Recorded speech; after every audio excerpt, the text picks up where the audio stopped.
किसी विलयन का संगठन उसकी सांद्रता के रूप में व्यक्त किया जाता है। किसी भी विलयन का जो संगठन है उसे किसके रूप में व्यक्त करेंगे? सांद्रता के रूप में। मैंने अभी आपको बताया है सांद्रता का अर्थ क्या होता है। विलेय की उस मात्रा से है जो विलयन या विलायक की निश्चित मात्रा या आयतन में घुली हो। देखिए बच्चों, सांद्रता का अर्थ होता है विलेय की मात्रा, विलेय की वह मात्रा जो कि विलायक में या फिर विलेय में घुली हुई हो। क्लियर है? देखिए, तो विलयन की सांद्रता का जो मात्रात्मक वर्णन है वो हम कई प्रकार से कर सकते हैं। तो देखिए, अब हम लोग इन सांद्रता के पदों का अध्ययन करेंगे। देखते हैं पहला क्या है। देखिए बच्चों, फर्स्ट हम लोग बात करेंगे द्रव्यमान प्रतिशत के बारे में। किसके बारे में? द्रव्यमान प्रतिशत के बारे में। देखिए बच्चों, द्रव्यमान प्रतिशत को मास परसेंटेज भी कहा जाता है या इसे परसेंटेज वेट बाय वेट भी कहते हैं। और क्या कहते हैं इसे? Percentage weight by weight. Clear है? अब देखिए क्या होता है।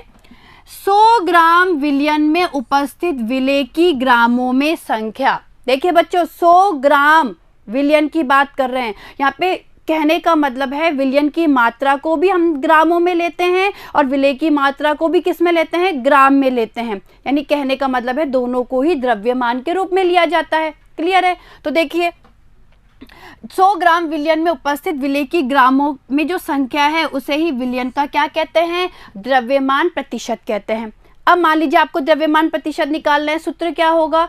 सूत्र होगा विलयन में उपस्थित विलेय का द्रव्यमान, यानी विलयन में कितना विलेय है उसकी मात्रा, ग्राम में जो उसकी मात्रा है वो, भाग दे देंगे विलयन का कुल द्रव्यमान, यानी विलयन की कुल कितनी मात्रा है, विलयन की ग्राम में कुल कितनी मात्रा है, और गुणा कर देंगे इसको किससे? 100 से। तो ये हो गया हमारा द्रव्यमान प्रतिशत का सूत्र। देखिए, इस सूत्र से हम लोग क्या कर सकते हैं? द्रव्यमान प्रतिशत को ज्ञात कर सकते हैं। अब मान लीजिए विलेय को हमने मान लिया A और विलायक को हमने मान लिया B। विलेय को हमने A मान लिया और विलायक को क्या मान लिया? B मान लिया। क्लियर है? अब देखिए, विलेय को A माना तो विलेय का जो मात्रा है, विलेय की जो मात्रा है ग्रामों में वो क्या हो जाएगी? WA। विलेय की मात्रा क्या हो जाएगी? WA हो जाएगी। विलायक को हमने माना B, तो विलायक की जो ग्राम में मात्रा है वो क्या हो जाएगी? WB हो जाएगी। क्लियर है? ठीक है। अब देखिए, इसमें हम रखते हैं ये, इनको पुट करते हैं। तो विलयन में उपस्थित विलेय का द्रव्यमान, भाई विलेय का द्रव्यमान या विलेय की मात्रा क्या होगी? WA। तो ये हमने रख दिया WA। क्लियर है? बटा भाग देंगे इसमें विलयन का कुल द्रव्यमान। देखिए बच्चों, विलयन के कुल द्रव्यमान का मतलब है कि विलेय का द्रव्यमान प्लस विलायक का द्रव्यमान, या हम ऐसे बोल सकते हैं कि विलयन की कुल मात्रा की बात करें कि विलयन की ग्राम में कुल कितनी मात्रा है, तो हम कहेंगे कि विलेय की ग्रामों में मात्रा प्लस विलायक की ग्राम में मात्रा। क्लियर है? तो देखिए, हम नीचे क्या रख देंगे? गुणा कर दिया हम लोगों ने इसको 100 से, तो ये हमारा निकल के आ गया द्रव्यमान प्रतिशत या percentage weight by weight. Clear है? अब आगे देखिए, तो WA क्या हो गया? विलेय का द्रव्यमान हो गया जो हम ग्रामों में बात कर रहे हैं। WB क्या हो गया? विलायक का द्रव्यमान हो गया, और वो भी किस में हुआ? ग्राम में। क्लियर है बच्चों? अब देखिए, एक उदाहरण से समझ लेते हैं इसे। उदाहरण क्या है? मान लीजिए जल में 10% ग्लूकोज का द्रव्यमान है। आप लोगों को ये कहा जाए कि जल में 10% ग्लूकोज का द्रव्यमान है, तो इसका मतलब क्या हुआ? इसका मतलब ये हुआ कि 10 ग्राम ग्लूकोज को 90 ग्राम जल में घोला गया है। क्लियर है? देखिए, इससे तात्पर्य है कि 10 ग्राम ग्लूकोज को 90 ग्राम जल में घोला गया है, तो पूरा विलयन हमारा कितना बन गया? 100 ग्राम। पूरा जो विलयन है वो कितना हो गया?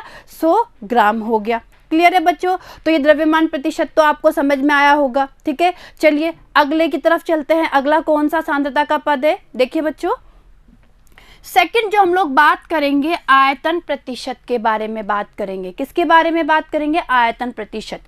देखिए बच्चों, आयतन प्रतिशत को वॉल्यूम परसेंटेज भी कहा जाता है और आयतन को V से भी दिखाया जाता है। ठीक है भाई, जैसे हमने वहाँ पे द्रव्यमान की बात करी, द्रव्यमान को W से दिखाया जाता है, वैसे ही आयतन को V, वॉल्यूम V से प्रदर्शित किया जाता है। तो हम बात कर रहे हैं आयतन प्रतिशत के बारे में। इसे भी हम परसेंटेज वॉल्यूम बाय वॉल्यूम कह सकते हैं आयतन प्रतिशत को। और देखिए आयतन प्रतिशत क्या होता है, ध्यान दीजिएगा, किसी विलयन के 100 ml में उपस्थित विलेय की मिलीलीटर में संख्या। यानी हम क्या कर रहे हैं, विलयन को भी आयतन के रूप में ले रहे हैं 100 मिलीलीटर, और विलेय की बात करें तो विलेय का भी हम आयतन ले रहे हैं मिलीलीटर में। तो कहने का मतलब है कि किसी भी विलयन के 100 मिलीलीटर में विलेय के कितनी मिलीलीटर में मात्रा है, विलेय की कितनी मिलीलीटर में मात्रा है। वापस सुनिए, यानी किसी विलयन के 100 मिलीलीटर में विलेय के मिलीलीटर में कितनी मात्रा है, यानी विलेय की उसमें मिलीलीटर में कितनी मात्रा है, उसे ही हम क्या बोलते हैं, आयतन प्रतिशत कहते हैं। अब हमें विलेय का आयतन प्रतिशत निकालना है। देखिए हम आयतन प्रतिशत कैसे निकालेंगे, सिंपल फॉर्मूला है भाई, विलेय पदार्थ का आयतन, विलेय पदार्थ का आयतन, और वो हम किस में ले रहे हैं, मिलीलीटर में, और उसमें हम भाग दे देंगे विलयन के आयतन का और गुणा कर देंगे 100 से। तो देखिए बच्चों, ये हमारा जो सूत्र निकल के आया, ये हमारा आयतन प्रतिशत का सूत्र निकल के आ गया। क्लियर है। अब आगे देखिए, अगर वही मान लीजिए VA, भाई A तो हम ले रहे थे विलेय के लिए और B हम लोग किसके लिए बात कर रहे थे, विलायक के लिए, तो VA क्या हो जाएगा, विलेय का आयतन। क्लियर है। और VB विलायक का आयतन। वापस देखिए, VA विलेय का आयतन हो जाएगा और VB विलायक का आयतन हो जाएगा। तो अब हम पुट कर दें इसको, तो विलेय पदार्थ का आयतन हमने लिख दिया VA। अब बात कर रहे हैं विलयन का आयतन। अरे वही विलयन का जो कुल आयतन है, विलयन का जो कुल आयतन है वो विलेय का आयतन प्लस विलायक के आयतन के बराबर होगा। तो मैंने यहाँ लिख दिया VA प्लस VB। क्लियर है भाई, ये ऊपर तो आ गया हमारे विलेय का आयतन, ये पूरा नीचे VA प्लस VB आ गया पूरे विलयन का आयतन, और इसको मल्टीप्लाई कर दिया 100 से। अब एक उदाहरण देख लेते हैं। देखिए बच्चों, ये कहा जाए कि मेथेनॉल का जल में 10% आयतन प्रतिशत विलयन है, या हम कहें कि 10% वॉल्यूम बाय वॉल्यूम विलयन है, या 10% आयतन बटा आयतन विलयन है। इसका क्या मतलब होगा, इसका मतलब होगा कि 10 मिलीलीटर मेथेनॉल को इतने जल में घोलते हैं कि कुल आयतन कितना हो जाए, 100 ml। वापस देखिए बच्चों, ये कहा जाए कि मेथेनॉल का जल में 10% आयतन प्रतिशत है, ठीक है, या जल में 10 आयतन प्रतिशत है, ठीक है। तो इसका क्या मतलब हुआ, इसका मतलब हुआ कि 10 मिलीलीटर मेथेनॉल को इतने जल में घोला गया है कि पूरे का आयतन कितना हो जाए, 100 ml हो जाए। क्लियर है। तो ये आपको ये आयतन प्रतिशत समझ में आया होगा। चलिए अगले देखते हैं, सांद्रता का पद कौन सा है, ध्यान दीजिएगा। तीसरा हम लोग बात कर रहे हैं द्रव्यमान आयतन प्रतिशत के बारे में। द्रव्यमान आयतन प्रतिशत को मास वॉल्यूम परसेंटेज भी कहा जाता है। क्लियर है। या फिर इसको हम बोल सकते हैं परसेंटेज वेट बाय वॉल्यूम, इससे भी इसको डिनोट किया जाता है। क्लियर है। अब देखिए क्या होता है, ये किसी विलयन के 100 मिलीलीटर में उपस्थित विलेय की ग्रामों में मात्रा। ध्यान दीजिएगा बच्चों, यहाँ पे विलयन का तो हमने क्या लिया है, आयतन 100 मिलीलीटर, जबकि विलेय की हमने क्या लिए, मात्रा, ग्राम में मात्रा, यानी विलेय की मात्रा हमने द्रव्यमान के रूप में ली है। क्लियर है। तो देखिए उसे ही क्या बोलेंगे, विलयन का द्रव्यमान आयतन प्रतिशत। अब देखिए इसका सूत्र क्या होता है, हमें द्रव्यमान आयतन प्रतिशत निकालना है। तो हमने जो विलेय था, विलेय का द्रव्यमान लिया था ना, विलेय की मात्रा ली थी, तो विलेय की जो मात्रा है या विलेय पदार्थ का जो द्रव्यमान है उसमें हम किसका भाग दे देंगे, विलयन के आयतन का।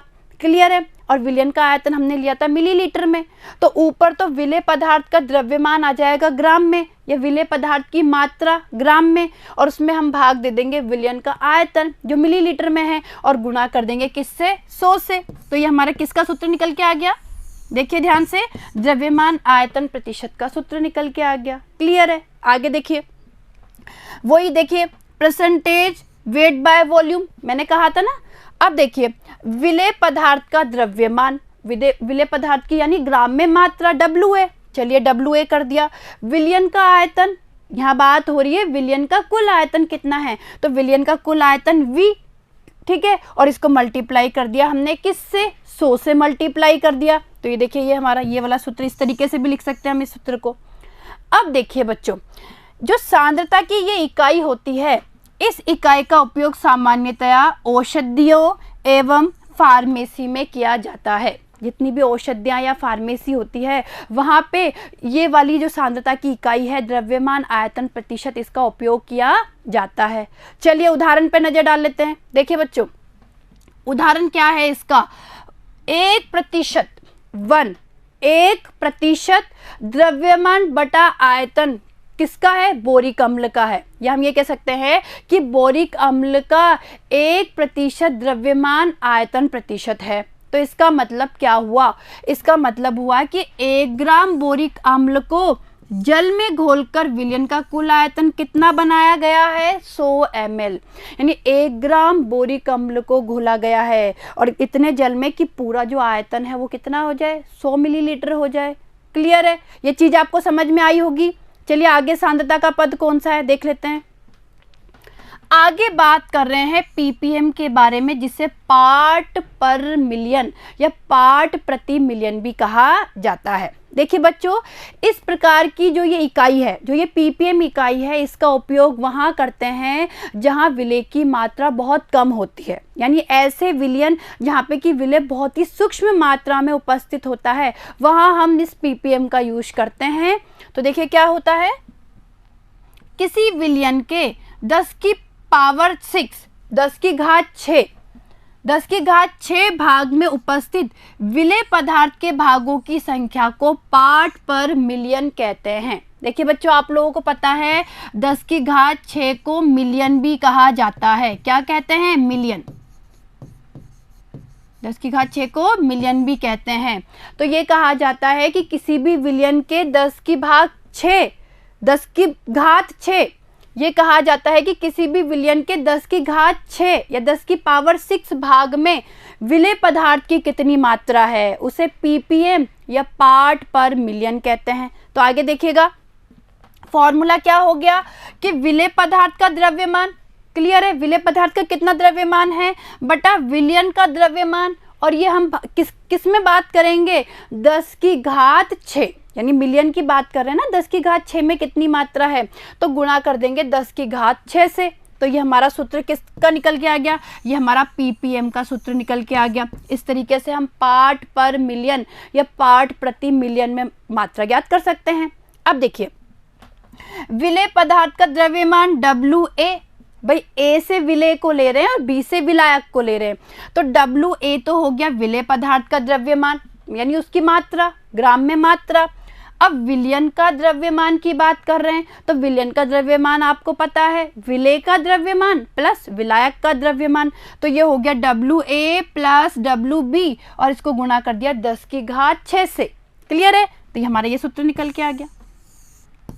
अब देखिए, इस विधि द्वारा अत्यंत तनु विलयनों की सांद्रता, जैसे जल की कठोरता या जल में Cl2 या वायु प्रदूषण आदि को व्यक्त किया जाता है। यानी कहने का मतलब है, जल की कठोरता पता करने के लिए या जल में क्लोरीन की मात्रा, वायु प्रदूषण, तो यहाँ पर इस प्रकार की इकाई का या इस प्रकार के ppm जो पार्ट पर मिलियन है, इसका उपयोग किया जाता है। क्लियर है बच्चों, यहाँ तक की चीज़ समझ में आई होगी। चलिए आगे देखिए, आगे देखिए बच्चों, अगला जो हम सांद्रता के पद की बात कर रहे हैं वो है मोल अंश या मोल भिन्न, जिसे कि मोल फ्रैक्शन भी कहा जाता है। देखिए बच्चों, किसी भी विलयन में किसी अवयव का, अवयव से मतलब है विलेय भी हो सकता है या विलायक भी हो सकता है। तो देखिए बच्चों, किसी भी मिश्रण में किसी भी विलेय के या किसी भी अवयव के मोल फ्रैक्शन से तात्पर्य है कि उस अवयव के मोल, उसमें भाग दे दीजिए कुल जितने अवयव है उनके कुल मोलों का। कहने का मतलब है, किसी भी विलयन में आपको जिस भी अवयव के लिए मोल भिन्न या मोल अंश ज्ञात करना है, तो उसके लिए उस अवयव के मोलों की संख्या बटा कुल मोलों की संख्या का आप भाग दे दीजिए उसमें, और इस तरीके से आप मोल भिन्न ज्ञात कर सकते हैं। तो देखिए, नज़र डालिए इधर, किसी मिश्रण में किसी अवयव के मोल और मिश्रण में उपस्थित कुल मोल, मैंने आपको बता दिया भाई जिस भी अवयव का ज्ञात करना है उस अवयव के मोल बटा जितने भी अवयव उपस्थित है उनके कुल मोल के अनुपात को ही क्या कहते हैं, मोल अंश कहते हैं। ठीक है, तो देखिए किसी भी अवयव का मोल अंश निकालना है तो सूत्र क्या हो जाएगा, सूत्र हो जाएगा अवयव के मोलों की संख्या बटा मिश्रण में कुल मोलों की संख्या। भाई जो भी हम बात कर रहे हैं, कोई भी जो अवयव है उस अवयव के कितने मोल है। अब मान लो विलेय की बात करें तो हम लिखेंगे विलेय के मोलों की संख्या बटा विलयन में कुल मोलों की संख्या। ऐसे मान लो हमें विलायक के बारे में बात करें, हम विलायक का मोल भिन्न ज्ञात करें तो हम क्या लिखेंगे, विलायक के मोलों की संख्या डिवाइडेड बाय विलयन में कुल मोलों की संख्या। क्लियर है, यहाँ तक समझ में आया। आगे देखिए, मान लीजिए हम ऐसे विलयन की बात कर रहे हैं जिसमें दो अवयव है। क्लियर है, यदि ए अवयव के मोलों की संख्या एन ए है, यानी कोई ए अवयव है उसके मोलों की संख्या एन ए है और उसका मोल अंश एक्स ए है। ठीक है, ऐसे बी अवयव है, बी अवयव के मोलों की संख्या एन बी है और उसके मोल अंश क्या है, एक्स बी है। ध्यान दीजिएगा बच्चों, यदि ए अवयव के मोलों की संख्या एन ए है और उसके मोल अंश एक्स ए है, ठीक है, और बी अवयव के मोलों की संख्या एन बी है और उसके मोल अंश एक्स बी है। ठीक है, तो देखिए मोल अंश कैसे निकालेंगे, तो मोल अंश मान लीजिए दोनों अवयव का मोल अंश कैसे निकालेंगे, तो पहले अवयव का मोल अंश निकालना है तो ये हो जाएगा n A upon n A plus n B. देखिए बच्चों, और ऐसे ही दूसरे अवयव का निकालना है तो n B upon n A plus n B. Clear है, देखिए वापस समझिए इस चीज को। मान लीजिए दो अवयव है ए और बी, हम दो अवयव वाले विलयन की बात कर रहे हैं।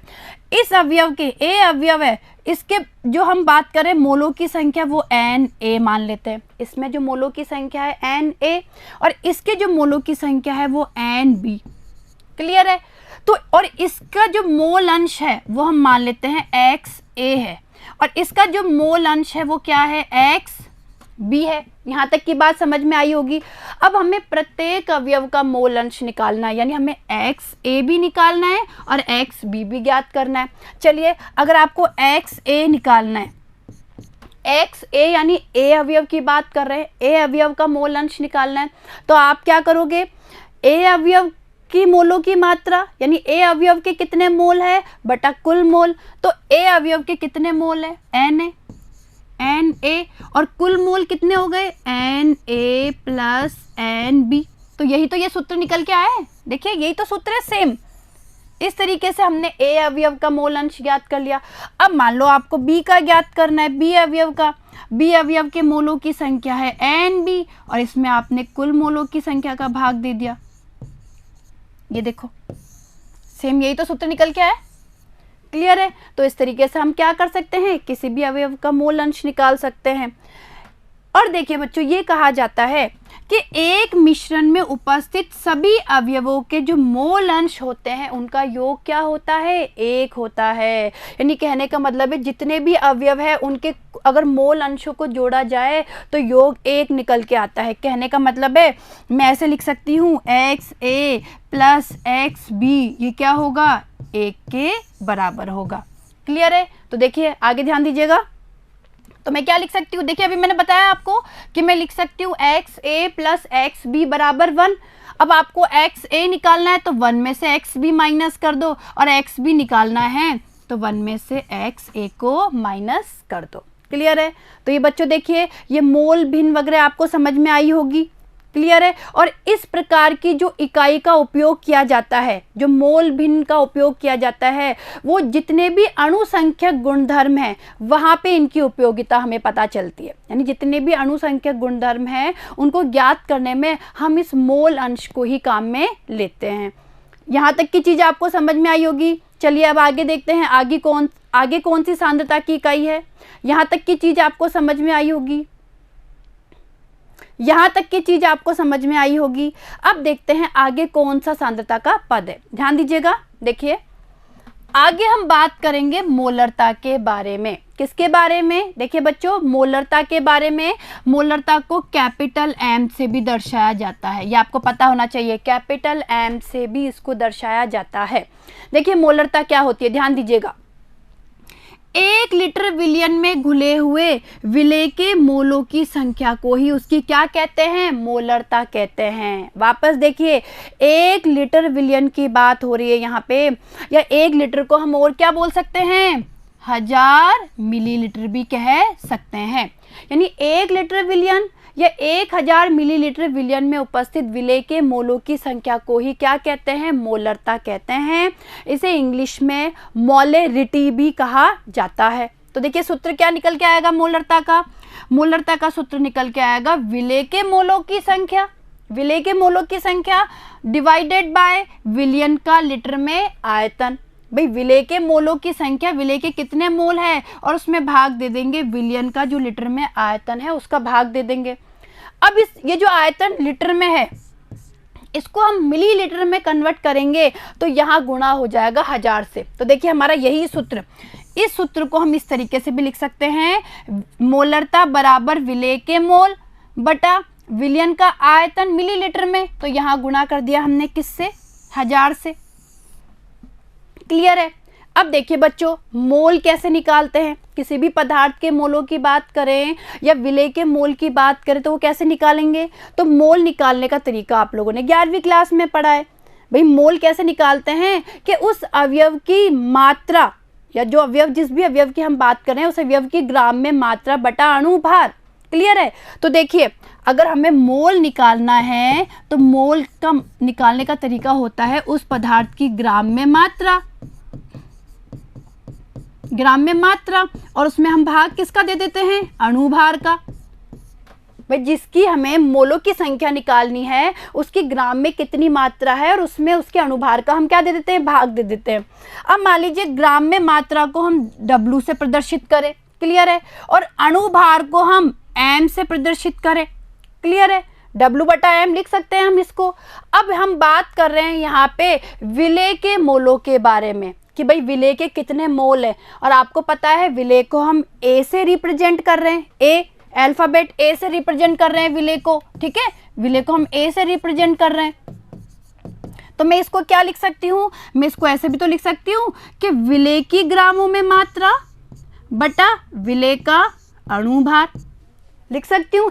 इस तरीके से हम क्या निकाल लेंगे? विलेय के मोलों की संख्या निकाल लेंगे। तो देखिए यहाँ पे हम क्या लिख देंगे? विलेय के मोल, यहाँ पे इस जगह हम लोग ये लिख सकते हैं WA बटा MA लिख सकते हैं। तो देखिए ये सूत्र कैसे निकल के आएगा? मान लीजिए हमें मोलरता ज्ञात करनी है, हमने विलेय के मोल हमने रख दिया WA बटा MA, ठीक है, इसमें मैंने भाग दे दिया जो विलयन का आयतन है V और गुणा कर दिया किससे? 1000 से। क्लियर है? ये देखिए यहाँ है। तो अब क्या सूत्र निकल के आ जाएगा? इससे हमारा ये वाला सूत्र निकल के आ जाएगा, ये वाला सूत्र निकल के आ गया हमारा। देखिए मोलरता ज्ञात करने का कि WA बटा MA मल्टीप्लाई 1000 बटा V, या मैं इसको ऐसे भी बोल सकती हूँ WA गुणा 1000, इसमें मैंने भाग दे दिया MA गुणा V। तो आपको पता है WA क्या है? WA क्या है? विलेय की मात्रा है। WA क्या है? विलेय की मात्रा है। और MA विलेय का क्या है? अणुभार है। तो देखिए ये चीज़ आपको समझ में आई होगी बेटा मोलरता क्या होती है। चलिए हम भी एक बार इसके एग्जाम्पल की बात कर लेते हैं, उदाहरण से और अच्छे से समझ में आ जाएगा। उदाहरण देखिए, NaOH के सोडियम हाइड्रोक्साइड की बात कर रहे हैं। NaOH के 0.25 मोल पर लीटर, जिसे मैं 0.25 M भी कह सकती हूँ। देखिए इधर भाई, इसे मैं 0.25 M भी कह सकती हूँ। तो NaOH के 0.25 मोल पर लीटर विलयन का क्या मतलब होगा? तो इसका मतलब है कि NaOH के 0.25 मोल को, NaOH के 0.25 मोल को 1 लीटर विलयन में घोला गया है। क्लियर है। यानी इसके 0.225 यानी 0.25 जो मोल है, इतने मोलों को 1 लीटर विलयन में घोला गया है और जिससे हमें 0.25 मोल पर लीटर सांद्रता का विलयन प्राप्त हुआ है। तो देखिए बच्चों, मोलरता आपको समझ में आया होगा कि मोलरता क्या होती है, किस तरीके से मोलरता ज्ञात की जाती है। अब हम आगे सांद्रता के पद की ओर बढ़ते हैं कि आगे कौन सा पद है। देखिए आगे जो सांद्रता की इकाई है वो है मोललता। कौन सी है? मोललता। देखिए बच्चों, इससे पहले जो हमने सांद्रता की इकाई पढ़ी वो मोलरता थी। इनमें अंतर पता होना चाहिए। मोलरता थी और यहाँ पे हम जो सांद्रता की इकाई जो अभी पढ़ रहे हैं ये मोललता है। मोलरता को दर्शाया जाता है कैपिटल एम से, इसको दर्शाया जाता है स्मॉल एम से, मोललता को। वहाँ पे हम बात कर रहे थे विलयन के बारे में कि 1 लीटर विलयन में कितना विलय की कितनी मोलों की संख्या है। यानी कहने का मतलब है वहाँ पे हमने विलयन को किस रूप में लिया था? आयतन के रूप में। यहाँ हम बात करेंगे विलायक की और विलायक की मात्रा को लेंगे द्रव्यमान के रूप में। क्लियर है? तो ये अंतर आपको पता होना चाहिए मोलरता और मोललता में। देखिए ध्यान दीजिएगा, 1000 ग्राम, 1000 ग्राम को क्या लिख सकते हैं? 1 किलोग्राम भी। तो देखिए 1000 ग्राम विलायक में घुले हुए विलय के मोलों की संख्या को विलयन की मोललता कहते हैं। समझ में आ गया? यहाँ पे बात कर रहे हैं हम विलायक के बारे में, यानी 1000 ग्राम जो हमारा विलायक है उसमें विलय के कितनी मोलों की संख्या है। तो देखिए सूत्र क्या निकल के आया मोललता का? मोललता बराबर विलय के मोल, उसमें हम भाग देंगे विलायक के द्रव्यमान का, किलोग्राम में जो द्रव्यमान है उसका भाग देंगे। अब मान लीजिए इस द्रव्यमान को मैं ग्राम में परिवर्तित करूं, जो किलोग्राम है उसको ग्राम में परिवर्तित करूं, तो हमारा सूत्र क्या हो जाएगा? मोललता बराबर विलय के मोल, हमने भाग दे दिया उसमें विलायक के द्रव्यमान का जिसको हमने ग्राम में चेंज कर दिया और गुणा कर दिया 1000 से। तो ये हमारा मोललता का सूत्र निकल के आ गया। अब देखिए इसको मैं ऐसे भी लिख सकती हूँ, आपको पता है विलय के मोल, विलय के मोलों की मात्रा क्या हो जाएगी? विलय की ग्राम में मात्रा बटा विलय का अणु भार, ये हो जाएगी ना। हमने पढ़ा अभी मोलरता में, हम लोगों ने पढ़ा है कि मोलों की संख्या कैसे निकाली जाती है कि उसकी मात्रा बटा अणु भार, तो मैंने रख दिया WA/m है। ठीक है, और विलायक का द्रव्यमान कितना होगा? विलायक को हम B से रिप्रेजेंट कर रहे हैं तो विलायक का द्रव्यमान होगा WB। तो हमारा फॉर्मूला ये निकल के आ गया, हमारा सूत्र निकल के आ गया, मोललता बराबर WA गुणा 1000, मैंने इसमें भाग दे दिया MA गुणा WB। तो यहाँ पे WA क्या हो गई? विलय की मात्रा हो गई, MA विलय का अणुभार हो गया, WB विलायक का द्रव्यमान हो गया और गुणा कर दिया हमने 1000 से। क्लियर है? तो मोललता समझ में आई होगी। और मोलरता और मोललता में क्या अंतर है ये भी आपको क्लियर हो गया होगा कि इन दोनों में क्या डिफरेंस है। चलिए एक बार हम उदाहरण पर नजर डाल लेते हैं, मोललता के उदाहरण पर। उदाहरण देखिए, 1 मोल पर केजी यानी 1 मोल पर किलोग्राम KCl, इसको मैं 1 m भी लिख सकती हूँ, स्मॉल m है ये, है ना। मोलल विलयन है, 1 मोलल सॉल्यूशन है, 1 मोलल विलयन है, यानी KCl का जलीय विलयन है। तो इससे क्या तात्पर्य है? वापस देखिए, 1 मोल पर किलोग्राम KCl का जलीय विलयन है। ठीक है, इससे तात्पर्य क्या है? इससे तात्पर्य है कि 1 मोल KCl को 1 किलोग्राम जल में घोला गया है। इसका मतलब है कि 1 मोल जो KCl है, जो पोटेशियम क्लोराइड है, उसे 1 किलोग्राम किसमें घोला गया है? जल में घोला गया है। तो हमारे पास ये 1 m का विलयन बन गया। क्लियर है बच्चों? तो ये मोललता भी आपको क्लियर हो गई होगी, समझ में आ गई होगी। चलिए आगे देखते हैं सांद्रता की इकाई।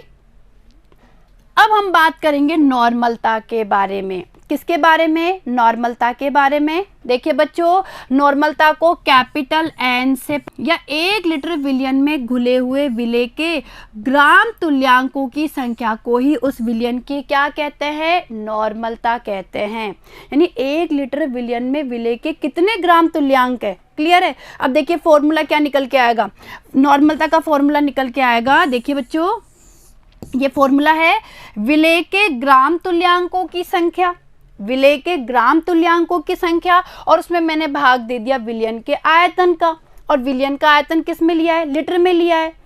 अब देखिए बच्चों, ये ग्राम तुल्यांकों की संख्या कैसे निकालते हैं ये भी आपने 11वीं क्लास में पढ़ा होगा। देखिए ग्राम तुल्यांकों को निकालने का तरीका होता है, ग्राम तुल्यांक निकालने, आपको जिसके भी ग्राम तुल्यांक निकालना है, आपको जिसका भी ग्राम तुल्यांक निकालना है तो आप क्या करेंगे, उसकी ग्राम में मात्रा, जो ग्राम में उसकी मात्रा है,